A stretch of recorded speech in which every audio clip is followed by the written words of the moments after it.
Architetto, urbanista, politico, intellettuale, ambientalista. Caro Stefano, la tua vita l'hai vissuta veramente tutta, ha scritto il fratello Michele in una lettera aperta a Stefano Boato all'indomani della sua scomparsa.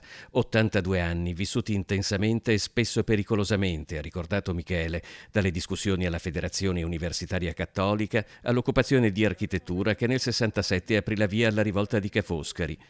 Negli anni 70 la militanza in lotta continua tra Venezia e Marghera e poi le progettazioni di urbanistica democratica per una Mestre più bella e vivibile.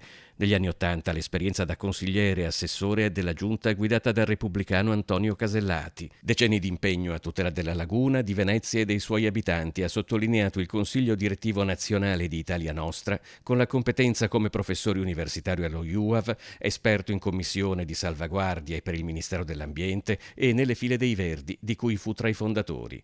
Gianfranco Bettina ha ricordato che a Stefano Boato si deve la salvezza del bosco di Carpenedo, la nascita del Parco San Giuliano, la revoca del piano regolatore del 62 che collocava a Porto Marghera impianti che avrebbero diffuso nell'aria fumo, polvere o esalazioni dannose alla vita umana.